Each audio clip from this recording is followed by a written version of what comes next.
Alors voici un exercice simple pour apprendre à maîtriser les esquisses de base dans SolidWorks. Donc nous avons ici l'image que nous voulons reproduire. On va aller dans SolidWorks, créer un nouveau document, en l'occurrence ici une pièce. Donc je suis maintenant dans l'environnement SolidWorks. On peut voir les trois plans qui sont ici, de face, de droite et de dessus, qui vont être utilisés pour créer les pièces. J'ai aussi mon origine, qui se trouve à être à la jonction de mes trois plans. Donc, pour débuter, on va aller dans le mode esquisse, choisir une esquisse, choisir un plan sur lequel on veut dessiner. Donc ici, je vais choisir le plan de face. J'ai mon origine au centre, et je vais commencer à dessiner ma pièce. Donc, je vais aller choisir le cercle. Quand on choisit une fonction, elle va rester activée par défaut. Donc, je vais pouvoir créer plusieurs éléments qui se retrouvent dans ma pièce. Là, on peut voir ici la petite ligne pointillée qui nous indique que nous sommes alignés. Ensuite, on va devoir déterminer les dimensions des éléments. Donc, quand les lignes sont bleues, c'est qu'elles ne sont pas contraintes. Je vais rajouter une dimension. Et là, je vais pouvoir lui donner une valeur précise. Donc là, ici, je pourrais rentrer 2 unités pouces.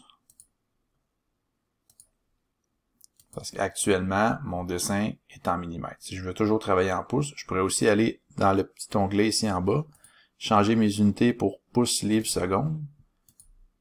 Là, maintenant, si je retourne dans mon esquisse, là, voyez-vous, je suis maintenant en pouces. Donc, je vais pouvoir continuer de faire la cotation directement en pouces. Donc, ça dépend de votre préférence. Idéalement, si votre dessin est en pouces, préférable de dessiner en pouces, mais c'est possible aussi de le faire en millimètres. Si je veux que ces deux éléments-là soient de la même dimension, je peux aussi en sélectionner un, faire CTRL pour une sélection multiple, choisir mon deuxième élément, là je peux les mettre égaux. Donc je vais rajouter une relation entre les deux. Les cercles sont encore bleus parce qu'ils ne sont pas positionnés par rapport à l'origine, donc je vais aller choisir cotation intelligente. Je vais choisir les centres de mes cercles. Là, je vais aller rentrer ma dimension qui est de 1 plus 7 divisé par 8, donc 1 pouce 7 huitièmes. Je peux rentrer directement la valeur. Entre les deux centres de cercle qui sont ici, je suis censé avoir une valeur de 3 pouces. Là, je pourrais même dire cet élément-là, les deux centres des cercles, je veux qu'ils soient sur la même ligne horizontale. Même chose pour lui ici, je pourrais lui dire, je veux que tu sois à la verticale par rapport à ce point. Donc là, mes cercles sont maintenant en noir, ça veut dire qu'ils sont positionnés et dimensionnés. Puis là, on peut continuer à faire le reste de la géométrie avec, exemple, la ligne.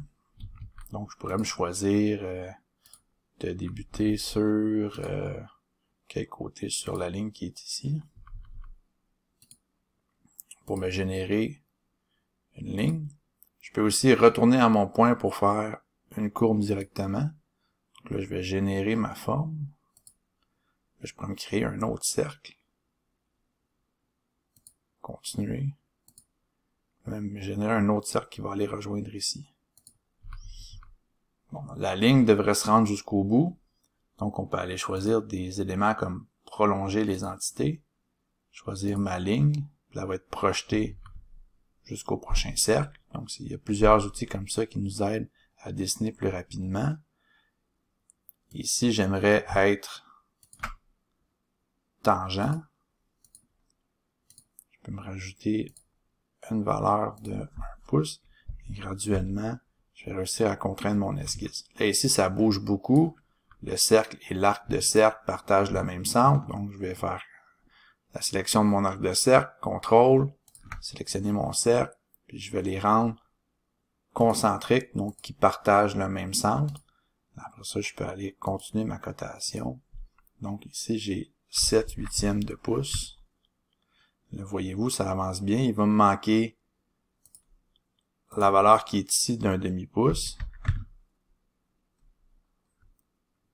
Qu'est-ce qui manque?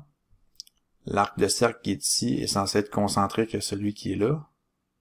Donc Donc là, je peux, encore là, je peux voir que ça se déplace. Donc, je pourrais aussi lui dire toi et toi.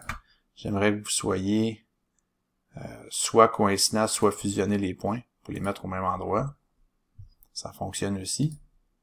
Je peux terminer avec mon petit rectangle. Mais il faut pas oublier que si je rajoute un rectangle, je rajoute aussi une ligne. Donc, ça serait peut-être préférable de dessiner directement ici un petit rectangle, d'aller ajouter les dimensions.